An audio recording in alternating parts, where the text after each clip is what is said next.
We are very, very fortunate, all of us, to be here today with our guest speaker, Rav David Stav. Rav Stav, who is known by everybody here, is both the Rav Harashi of Shoham as well as the founder and chairperson of Igun of Rabbanei Tzohar, which was established some 30 years ago. One of the most prominent voices for a more inclusive and accessible rabbinic establishment, and is a leading advocate of religious moderation and outreach. Rav Stav's hard work and commitment to Am Yisrael is the reason we are all here and learning today. So it is quite an honor to be able to introduce him. Rav Stav will be speaking about the topic, why are our kids struggling to keep halakha? A sold-out topic reflecting some of our current concerns. So with that in mind, it's a pleasure to welcome Kvod Harav, Rav Stav.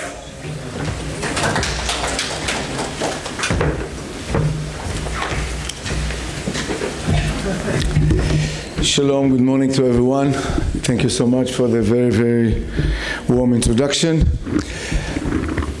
I would like to phrase our discussion and our topic today, first of all, and to put it in the right place. I would like to begin with a story that I shared with my congregation a few years ago in the sermon of Shabbat Shuvah. And I shared with them the following joke. I guess all of you are familiar, at least with a part of this joke. The story tells about a guy that comes to the rabbi and says to him, well, I have a problem. My son went off the derech, and I don't know how to deal with him. And he says to him, well, actually it's a big problem. And the rabbi says to him, well, the truth is that I have also such a problem. And one of my daughters went off the derech, and so the congregant asks the rabbi, so what are you doing with your problem? So he says to him, well, I go to my rabbi. And so when I went to my rabbi, what did he tell you? Well, I went to my rabbi, and the rabbi told me, actually, I have also such a problem. And because two of my kids went off the derech. So what are you doing with that problem? Well, I turned to Ribbono Shel Olam and I asked him what to do. And the guy asks, and what did Ribbono Shel Olam answer to you? So he said, well, God told me I have a few millions of problems like this. And so I have to deal with this. Well, I'm beginning with this because I want to say right in the beginning that when we are dealing with that challenge of kids that do not want to, or do not consider even sometimes to follow the way of Torah, we have to understand that we are not dealing with a new challenge. It's a challenge that escorts the Jewish people from the beginning.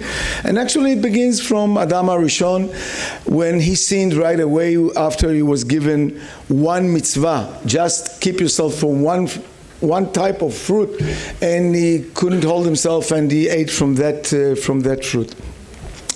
And when we analyze carefully, with the honesty, our ancestors, and when we check what are the achievements of Avraham and Yitzchak, well, 50% of success is not something to be proud of.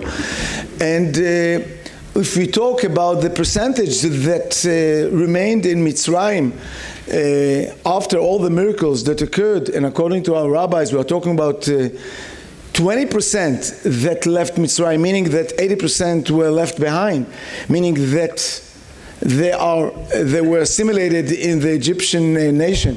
That's according to one opinion in Chazal. And other opinions talk about 2%, not 20% that have left. Only 2% were redeemed from Egypt. And others talk about 1 out of 500. So let's say it's exaggeration. But even after you reduce the amount of the exaggeration, still we're talking about small percentage that remained committed to the tradition of its ancestors that promised them that there will come a time and people will be redeemed from Egypt and will come back to the land of Israel and will recreate their alliance with Hashem. And, but still, it bothers us and it concerns us, and we want to ask, what is that causes our kids, and maybe ourselves, to struggle with the commitment to halakha? I would like to begin with a very traditional answer. And the very traditional answer to that question is Yetzer Hara. I mean, don't look for deep roots for that phenomena. It's just because they are lazy, because everybody wants to be in his comfort zone. And don't look for any ideology why our kids are not getting up at 6 o'clock to the minyan of 6:15, or at 8 o'clock to the minyan of 8:30, and they get up on Shabbos morning at 10 or 11 or 12 because they went to sleep around 2 or 3 o'clock at night. Don't look for any deep reasons. It's very simple. They are lazy and they like to hang out with their friends on Friday night. So don't look for any deep reason. It's just Yetzer Hara because they want to live good life and to have a wonderful time with their friends, and that with the lifestyle of obligation to halakha doesn't go together, and that's why they are struggling. It's not because of any deep reason. And when I say this traditional reason, I'm not saying that it's not true, or that in all the cases it's not true. I just want to put it on the table that this could be one of the reasons, but I want to clarify that it's too easy to remain in that answer.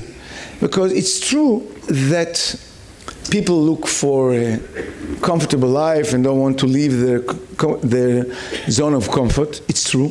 But when we see how they are struggling to do things, how they volunteer in the very, very elite units in the army, where it requires from them efforts and struggling and doing things that we could never believe that they would do, that makes this answer to sound a bit too simplistic. I mean, it's not that these people are lazy, because we see that when they understand the importance of something, their resilience is shown everywhere. And we see how they do things that we could never believe, that these spoiled children, that we know them, that it's so difficult for them to get up in the morning, and all of a sudden when it comes to the army, they could leave our homes on Saturday night because they have to be in the bases at 11 o'clock at night or 12 o'clock, and without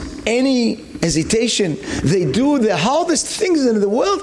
And all of a sudden when it comes to davening, or when it comes to other issues of halakha, all of a sudden there they discover the difficulties of things, and only there they look to do the easy things. Which makes the answer that it's just because of Yetzer Hara or desire or to violate the will of Hashem, that makes the answer too simplistic. And I would like to not to cancel another option of the reason why they struggle with kiyum, with the obligation to observe mitzvot, and that's the theological issue. I'm not canceling that option, but I want to be honest with you.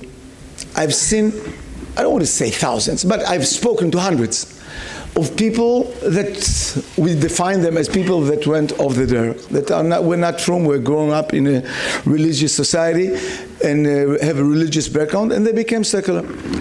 I must admit, and according to what I see in the books that interview these people and articles that interview, I've almost never seen a boy or girl that said that, wow, when they arrived to the age of 18 or 19 or 20, they came to the conclusion that there is no God in the world, or that Torah was not given in Sinai Mountain.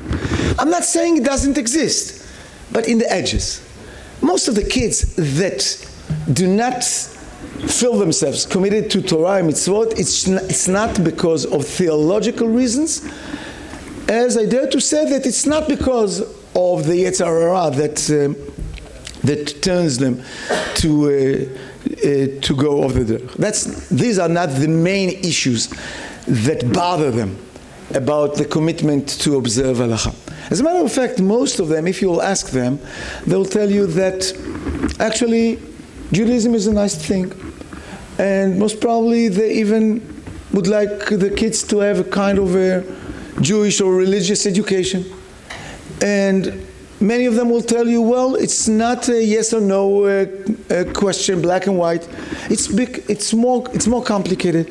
And I'm looking to find, and that my topic is to try to find what is the struggle with, what are they struggling with, what is the problem. You wanted to ask a question? No, I was going to say, when you make Aliyah, you lose the Sunday, and therefore they go to the I didn't hear. Shabbos. You lose Sunday.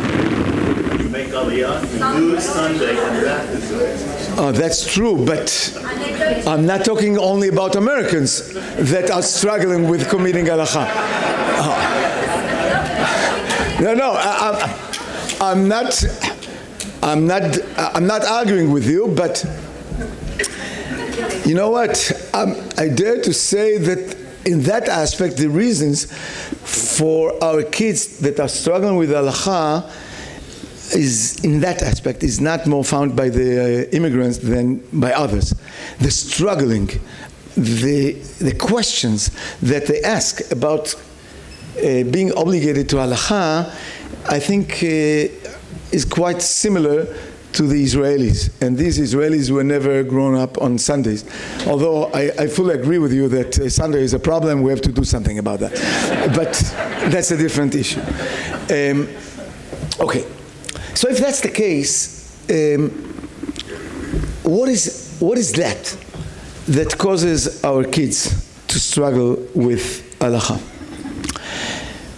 I want to quote somebody. Before I continue, I want to quote a Rebbe that was killed in the Holocaust, and he was one of the biggest educators in Poland before the war broke out, and that's the Piaseczny Rebbe that wrote a book which its name is Chovat HaTalmidim.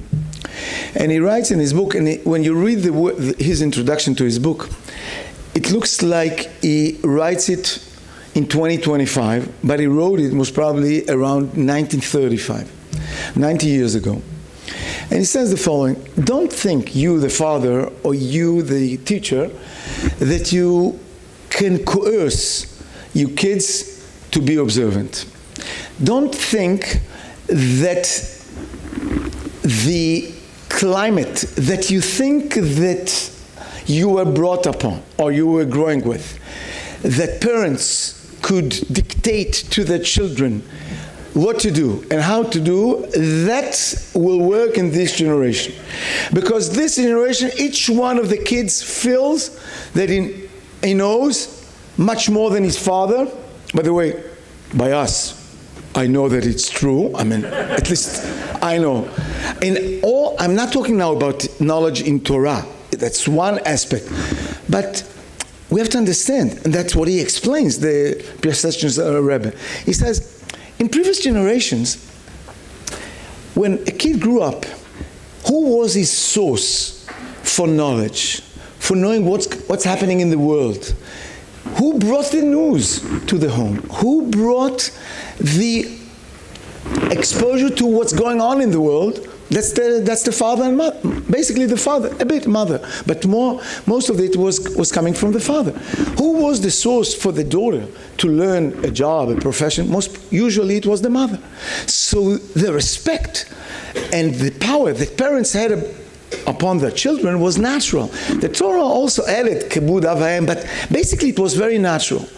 Today, when I have a problem with my cellular phone or with my computer, I know that the only solution is to go to my child, to my son or to my daughter. Please do something with this devil.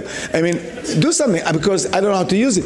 So in a place where you are not the source of the knowledge, you cannot expect that you will be the source of authority. That's so simple.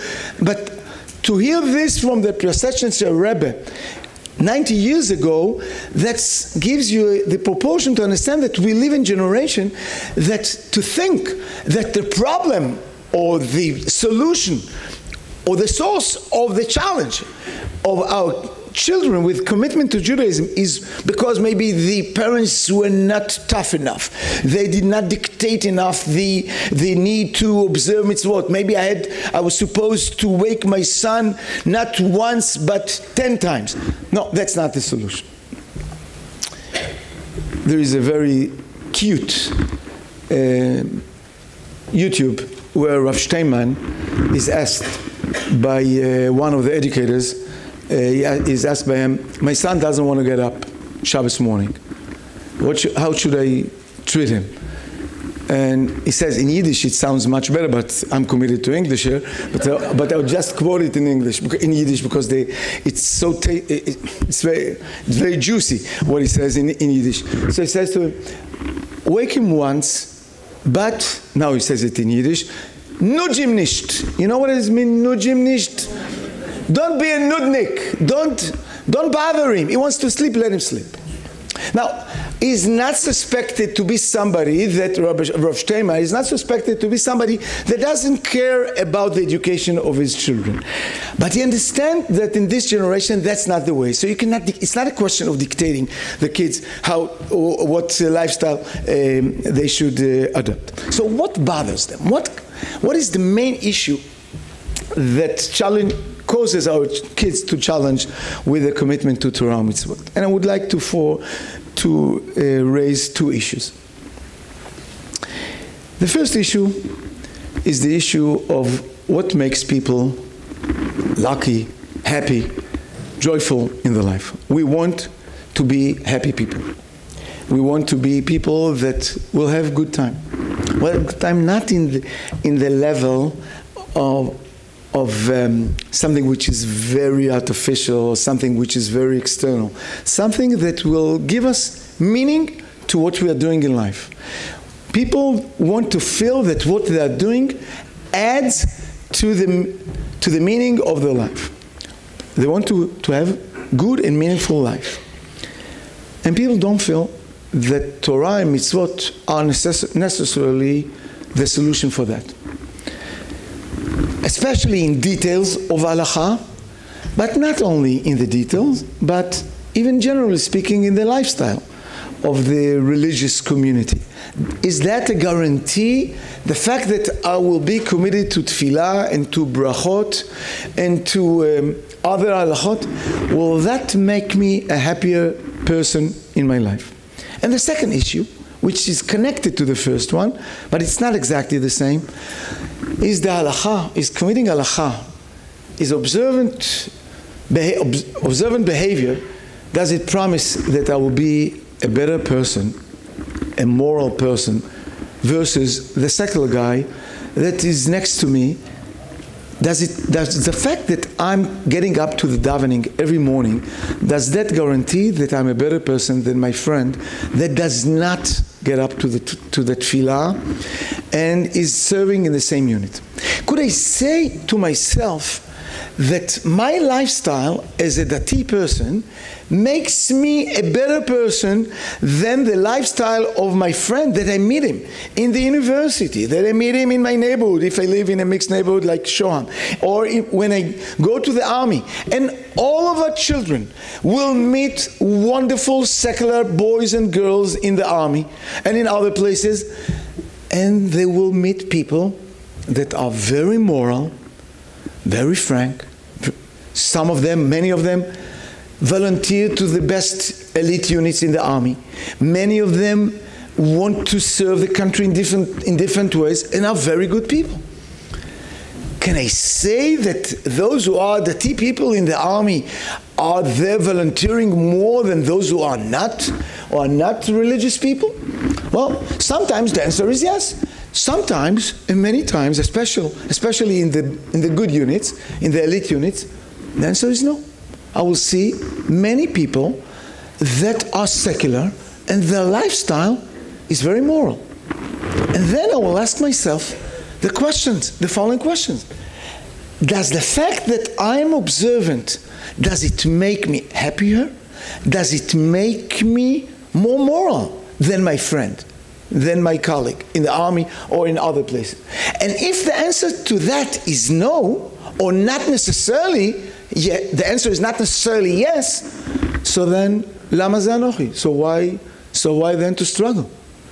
Is the fact that I'm making bracha before and after, does this make my life better life or not? That's actually the question, because everybody could be happy with the fact that, well, there is a family gathering on Friday night. By the way, many secular families have also family gathering on Friday night. And many people could talk about the beauty of Torah in general. But what about the details? Are the details making the difference? And the details are the commitment. Because I love that story that it sounds like a Berditchever story, but it's a true story. What I'm going to tell you now, to share with you now. A few years ago, my son, he was a major in the paratroops, and he comes over to me and says, well, Abba, I'm asking you, the intelligence officer of the paratroops unit wants to get married, and he wanted you to marry him.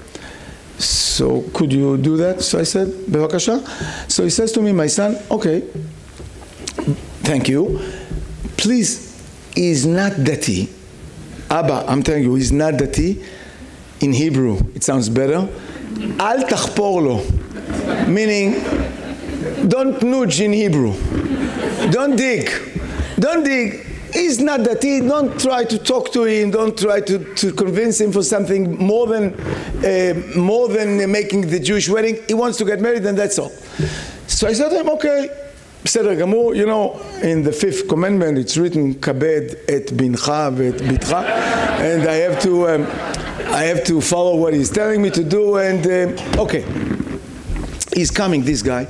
He's coming to my office with his girlfriend, and he introduces himself. And he says, my name is Avi. My name is Avi, and he repeats what my son was warning me in advance. I'm not dati. So I say, I heard already that, I know. I'm not dati, but I put on tefillin every day. I'm not dati, and he insists, I'm not dati, but I put on tefillin every day. And you know what? And he points with his finger to his girlfriend. Ask her, when I come back late at night from the training bases in near whatever, Arad, wherever it is, I tell to my girlfriend how I'm missing the tefillin. I'm looking forward for the tefillin for tomorrow morning, to put on the tefillin. And I look at myself and I say, well, this guy is not dati. He's looking forward to put on the tefillin tomorrow morning. I'm dati. I'm a rabbi. I put on tefillin for tens of years. I could not recall that I was looking forward to put on the tefillin even after Pesach and Sukkot, where we did not, you know, we the Israelis, we did not put on tefillin during the Chol HaMoed, not like the Americans or some Americans. I can't recall that I was looking forward. So I came to one of the congregations in Sham, and I told that story, and I asked them, so I have a few conclusions from that story. He's not dati, but I'm dati, and he's looking forward for the tefillin. What's the difference? So one level of the story is, don't bread people, don't label people. It's a mess up. Don't try to define people. He says he's not dati because he defines religion by a social association, but actually he's very, very dati. That's one way to look at that story. But there is a second way to look at that story. That actually what he's telling me, you know, I'm not dati because I every day decide that I want to put on film. It comes from my decision. Versus you. And you will never look forward to put on film, because once you decided, at whatever age, let it be 13 or 18, whenever you decided that you are dati, when you get up every morning, you don't ask yourself, would I put on film this morning? Or maybe let's put it aside this morning. No, because you took that decision upon yourself 20, 30, 50 years ago. And I'm choosing every day. As Rabbi Sachs loved to say in many of his speeches, we used to be the chosen people and we switched to be the choosing people. And actually each one of our kids is choosing every day why he wants to choose. And yesterday I was putting on film, tomorrow I don't want to put on film. And so that's actually what makes the difference between commitment to details, commitment to religion, versus those who say, wait a minute, could be that Shabbos is nice, and could be that Kiddush is nice, and lighting candles is nice, but it doesn't come from a religious commitment, but it comes from a cultural reason, for a family reason, for the beauty of what it has, but I'm looking for the beauty, I'm looking for the meaning, I'm not looking for the details. And I don't see any meaning by being obligated to the details of Torah, versus us that understand that Torah means being fully committed to the details of Torah, not only to the ideas in general. Okay, so if that's the case, that's what causes them to struggle. I would like to refer in the next couple of minutes to what should be our approach to them, and how should we deal with that phenomena. I want to raise one more issue before I continue, and that's kids in general, and Israelis specifically. The thing that they hate the most is hypocrisy. And they know that many times their parents feel not comfortable when they go off the derech. The parents are not always proud with their kids. They try to hide it, at least when you come home. Give respect. In front of the other kids, wear kippah, etc., etc. We have to know that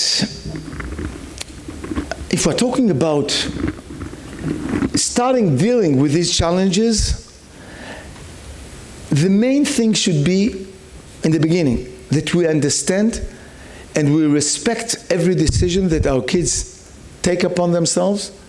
Doesn't mean that they don't know what we think about it. Doesn't mean that they don't know what we feel about it.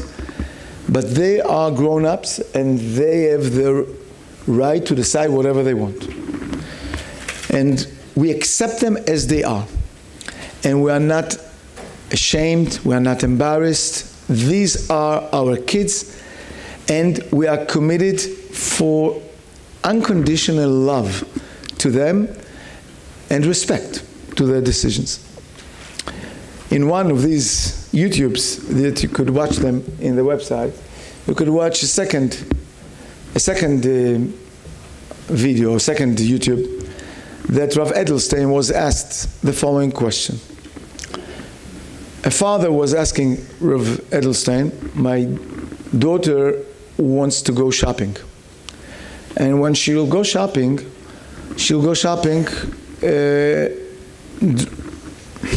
dresses or skirts or pants, whatever, that do not fit to our lifestyle, to our halacha.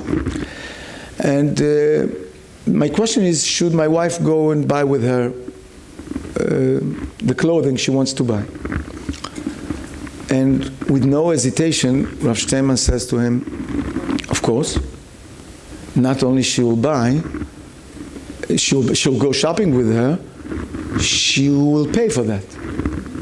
And the father opens his eyes and says, are you kidding? It's Lifnei Iver lo titen michshol, mesayea ledvar avera. And he doesn't deal with this halachically because that's not the place in that short video, but he says, no mesayea, no Lifnei Iver. That's just natural relationship between a mother and a daughter. That's Rav Steinman says this in that YouTube, which means the following: our love to our children is not conditioned in the question whether they've chosen this way or another way. We have unconditional love, and we express this unconditional love to them. That's number one. Number two, if we really want to respond to the challenge that they are raising, and the challenging is why is that commitment to details is so important, before we come to answering, and I will say something about answering that two questions, moral and happiness in life. Before I come to that question, the most important answer is not answering. It's just being a role model for our children. If they see that this is important for you, it most probably will be important for them. But if they see that it's important to you, the show off, appearing as religious in religious lifestyle, but actually you cut edges when it comes to your convenience, and you expect me just to pretend that I belong to that group, I'm not a part of that game. So if something is important, the most important lesson, it doesn't answer to any question, but it shows the kids what is important for the parents. You know, something which in all the surveys that are done in Judea and Samaria, checking the percentage of kids that went off the derech in Judea and Samaria, and something amazing happened to the surveys that were done there. Most of the children that became non-observant in Judea and Samaria, when they are asked about the question, what is your political position regarding settlements, etc., etc., almost 99%, maybe it's not 99, maybe it's 95, don't catch me on that, but the vast majority of the kids that went off the derech continue to believe in the way of the parents in the issues of the Judea and Samaria issues, of settlements, etc., etc. So you could say, well, maybe they follow their parents because that's the right answer. That could be one way. But there is a second thing to analyze the difference, because they grew up from the time they were babies, that this is important. And that's so important for the parents. And if it's so important for the parents, it will pass, eventually it will be transformed to the kids as well. And if they see that yes, the details of halacha are so important for the parents, it will go through to the kids.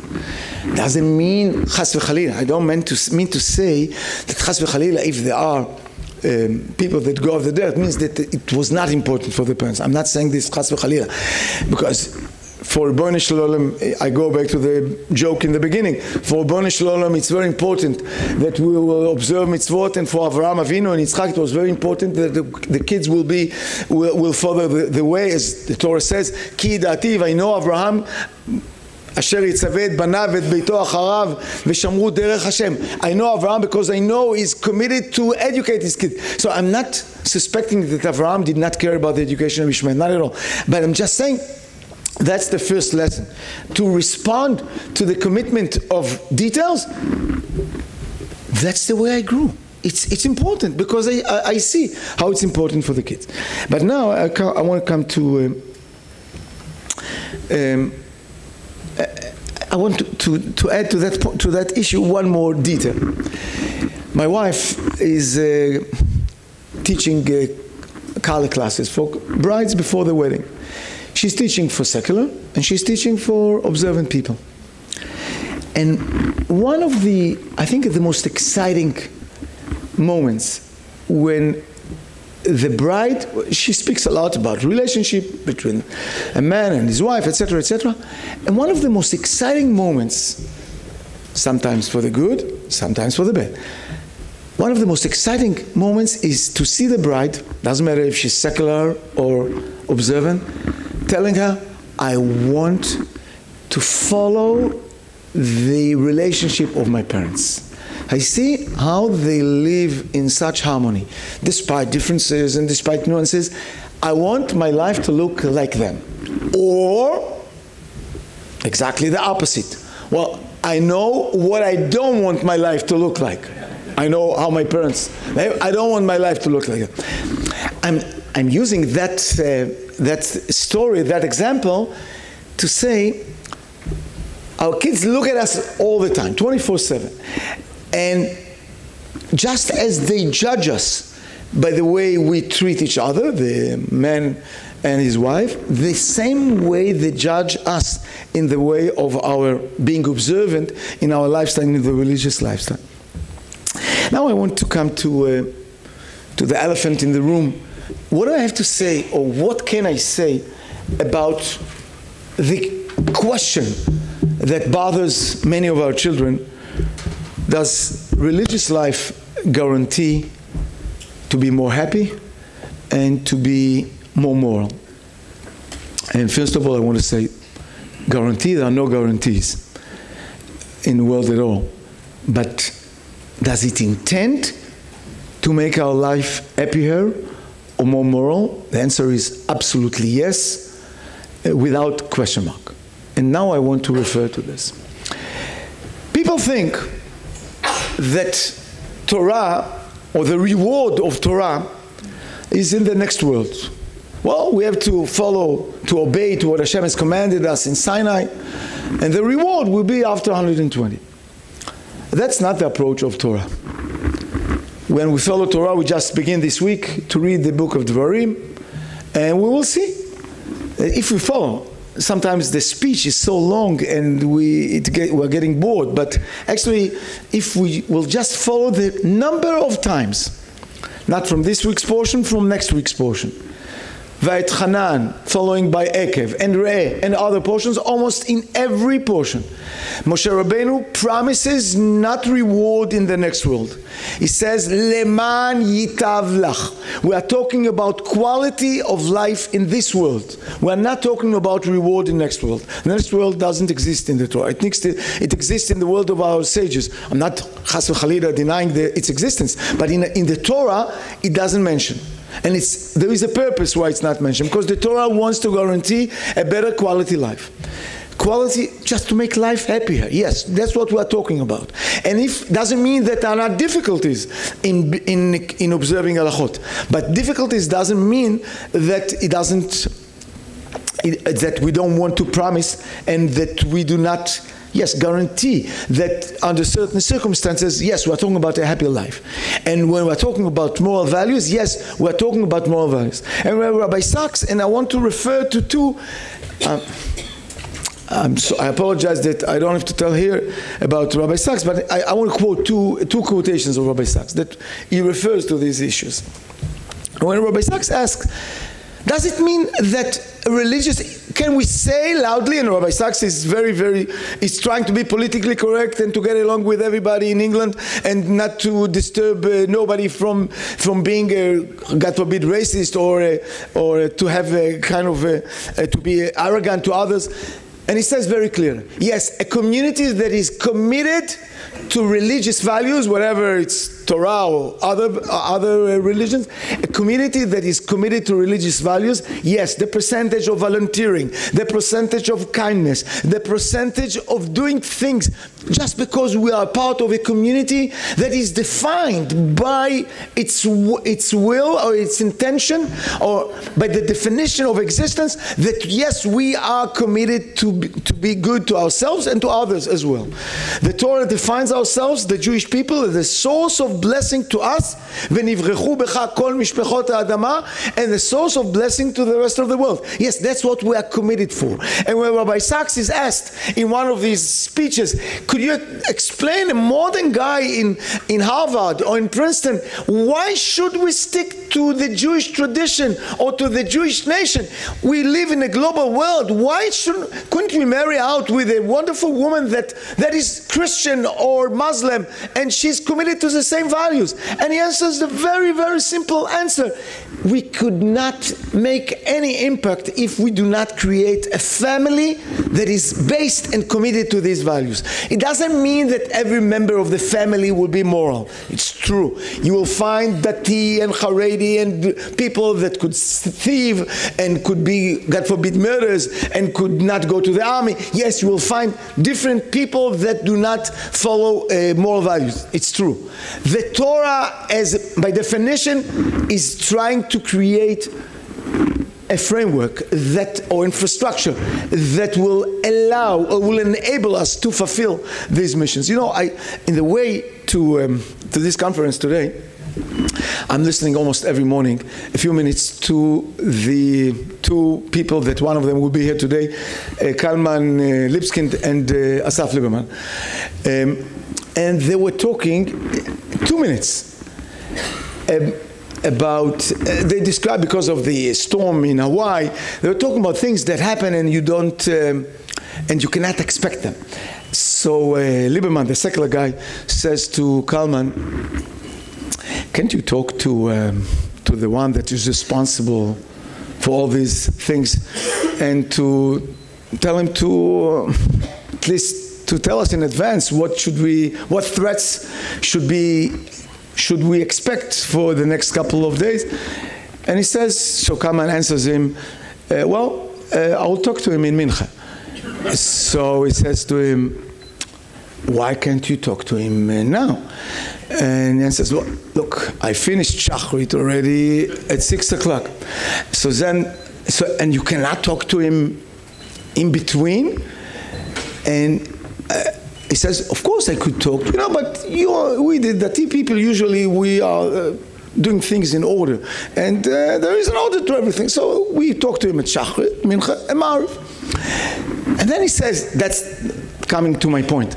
And he says to him, the big difference between secular world and religious world is that the religious world has the constant platforms.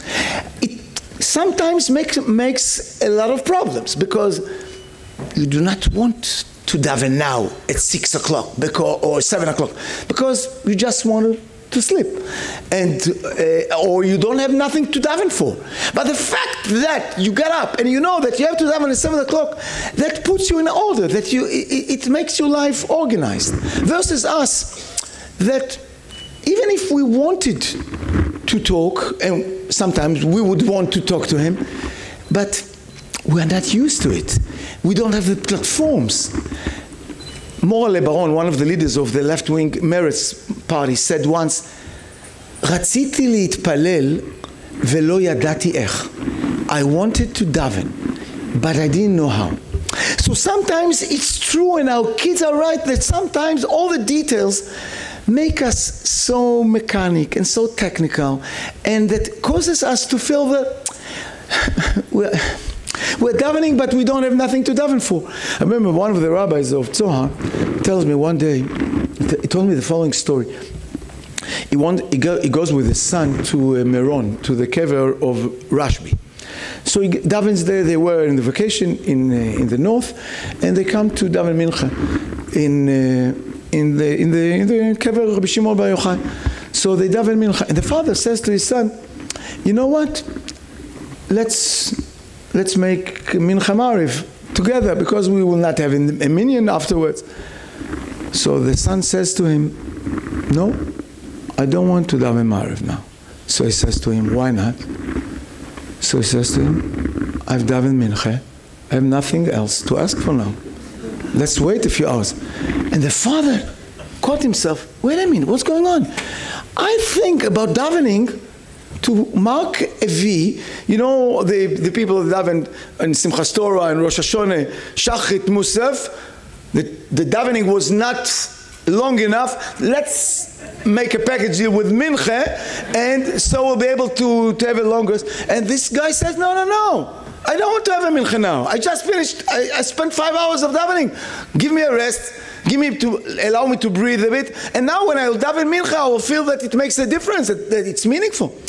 I'm just giving this as an example for something that for us, the observance became a kind of a technical procedure that you have to go through. And our kids ask themselves, wait a minute, I don't want to see our behavior as a technical, our observance as technical. Sometimes I don't want to undermine the technical world, because I understand that without this, many of us will not survive, because we need this technical world. And that's what Asaf Lieberman said this morning. We do not have that platform. This platform causes a lot of problems, but at least it creates a platform where you know that there is a time or there is a place where you have it. I want to finish with, I have to finish, or should I leave 5 minutes to questions? Okay, so I have 7 minutes, 5 minutes to questions and 2 minutes for conclusion. Yes. No question. No. Everything is clear, so I could. Yeah. Okay. So, if that's the case, so now I want to come to one more issue. Oh, wonderful. There is a rabbi. His name is Rabbi Yoel Roth. Did you ever hear this name? Rabbi Yoel Roth is a Breslover rabbi. He lives in New York. And I'm a big chassid of this Yoel Roth, because he raises a lot of issues. He speaks in Yiddish, but the subtitles are in Hebrew or in English, depends in which place you watch it. And he tells the following story, and I want to share with you that story, because I think that eventually that's the secret of Jewish education in this generation. And he tells the following story. One day, a woman comes over to him, and she has 2 sons in his yeshiva. And this mother asks the Rabbi Yoel,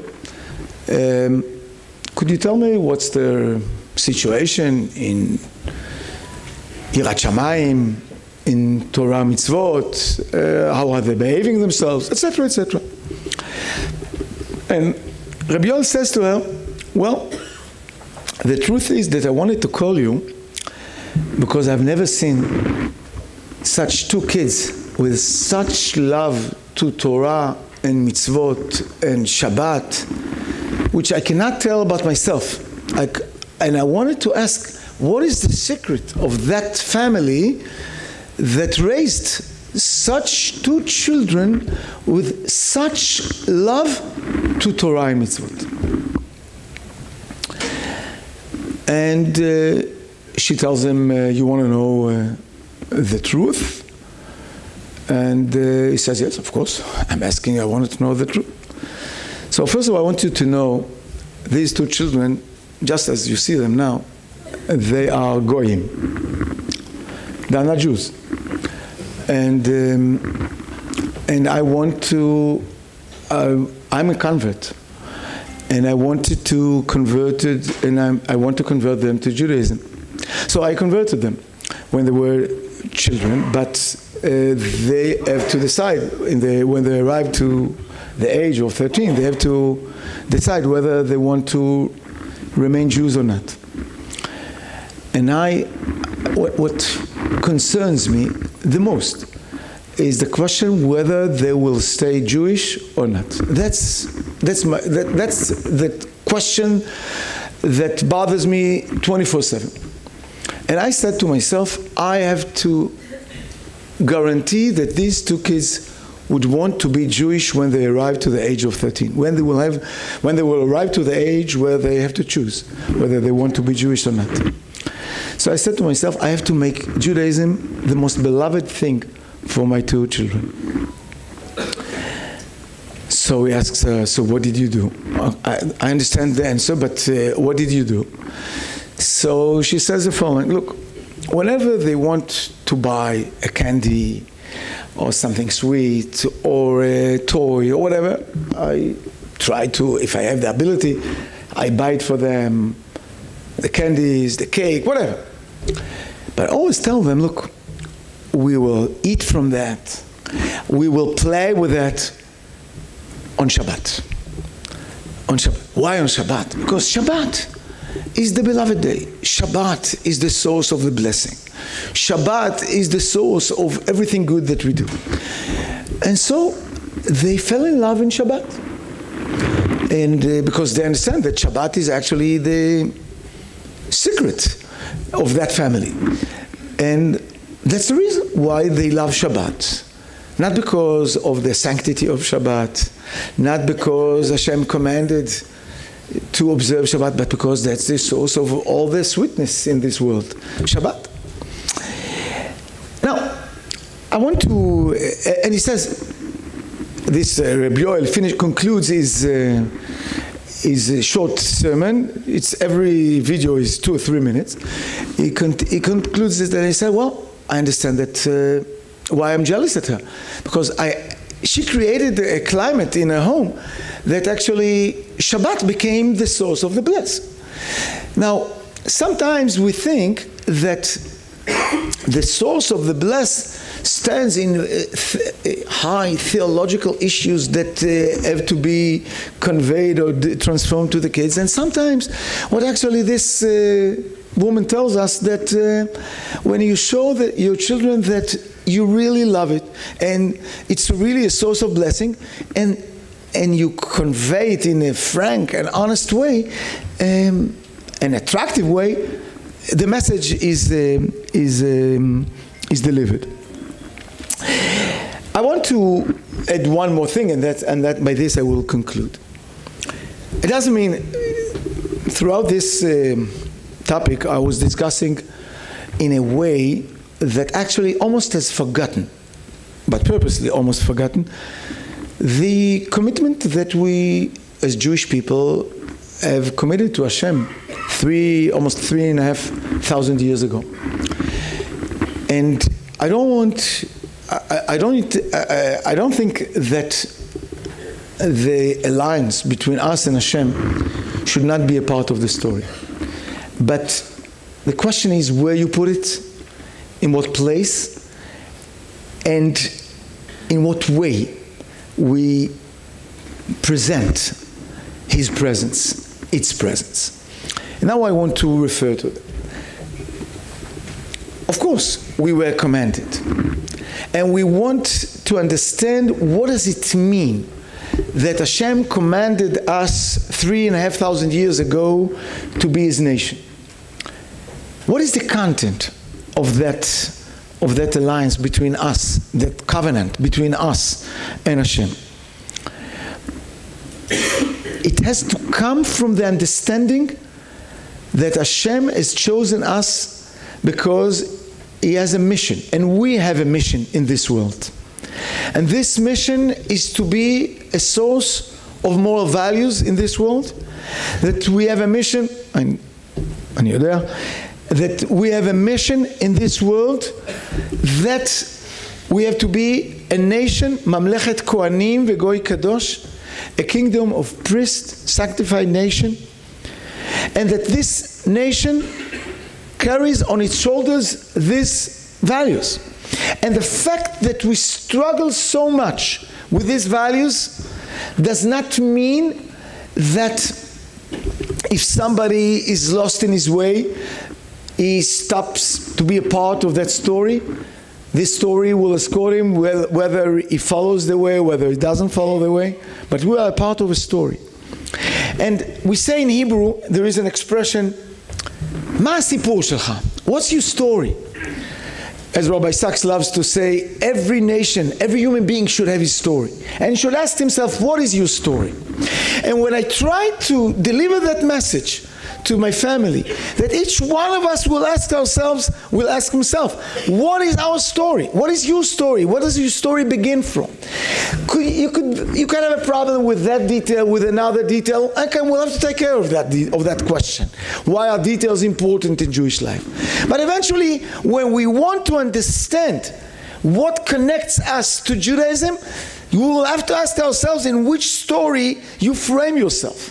And that's why the very beginning of the Jewish story begins with the night of Passover, the night of Pesach, which starts with a story, V'higata lebincha, mitzvah lesaper b'yetziat Mitzrayim. Because if we don't understand our story, we will not understand what is the importance of Torah and mitzvot. And that story is story of happiness, and that story is story of values, and that story is story of meaning.